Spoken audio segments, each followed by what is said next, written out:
Merci, Monsieur le Président. Je n'avais pas l'intention d'intervenir dans la mesure où la résolution adoptée aujourd'hui est assez éloquente à mes yeux, mais dans la mesure où tous les membres du Conseil sont intervenus, il serait un peu bizarre qu'un des auteurs de la résolution et membre permanent du Conseil se taise.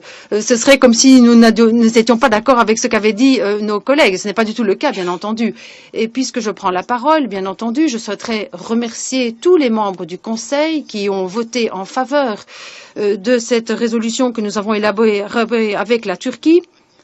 Et nous souhaiterions notamment remercier la délégation de la Turquie, spécialement pour l'énorme contribution apportée pour travailler sur cette résolution. Et je souhaiterais ajouter quelques mots. Nous savons qu'il s'agit d'une année très difficile qui se termine dans quelques heures, 2 heures et demie, elle se termine en Russie.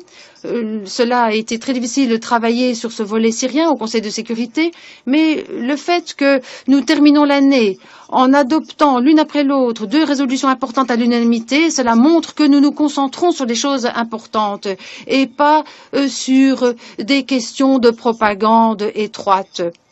Nous voyons que nous pouvons prendre des décisions ensemble. Durant toute cette année, nous avons consenti de nombreux efforts pour arriver à un grand changement dans la crise syrienne.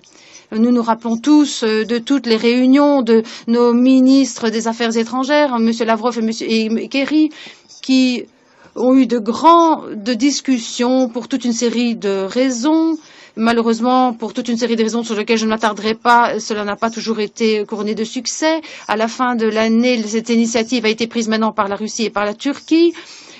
Les contacts entre le gouvernement de la Syrie, avec l'opposition, avec leur aide, des accords ont été conclus, des documents ont été publiés et ont été distribués en tant que documents officiels du Conseil de sécurité. Il s'agit d'une initiative extrêmement importante et j'en veux pour preuve le fait que cela a été adopté aujourd'hui. On voit qu'il est très important de respecter la cessation des hostilités. Il y aura une réunion très importante à Astana, au Kazakhstan, qui bientôt va devenir membre du Conseil de sécurité.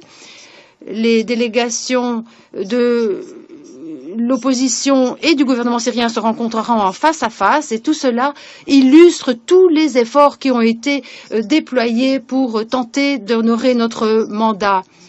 Conformément à la résolution 2254, 2268 et d'autres documents très importants. Et tout cela a été illustré dans cette résolution d'aujourd'hui. Il est très important que le Conseil appuie aujourd'hui ces efforts, les efforts de la Russie et de la Turquie. Je ne souhaiterais pas trop parler aujourd'hui, mais face à tout ce qui a été dit, je souhaiterais peut-être demander aux collègues.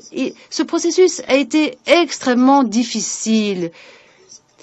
Nous sommes arrivés à des résultats, mais avec beaucoup de difficultés. Donc, s'il vous plaît, aidez, soyez constructifs. Si vous ne voulez pas aider, si vous ne pouvez pas aider, alors au moins ne tentez pas de mettre des choses en doute, notamment certains accords qui ont été atteints. Il ne faut pas tenter d'essayer d'interpréter tout cela. Vous savez, il ne faut pas répéter ces clichés tout à fait obsolètes, ces phrases traditionnelles qui sont répétées année après année depuis 6 ans. Et vous savez que tout cela se répète sans cesse. Et vous savez très bien que ce n'est pas constructif, cela n'aide pas beaucoup. Je pense que nous devons vraiment œuvrer pour que 2017 soit une année où nous allons arriver à un règlement politique de la crise syrienne. Nous sommes convaincus que si la communauté internationale œuvre en étant dirigée par ses objectifs, en ayant à l'esprit l'intérêt du peuple syrien et la stabilité dans la région, eh bien, que nous allons arriver au succès. Merci, Monsieur le Président. Et ma dernière phrase sera pour remercier les membres non permanents du Conseil de sécurité qui nous quittent aujourd'hui, notamment la délégation de l'Espagne, qui a eu une présidence extrêmement longue, 31 jours, pratiquement jusqu'à minuit. Merci beaucoup.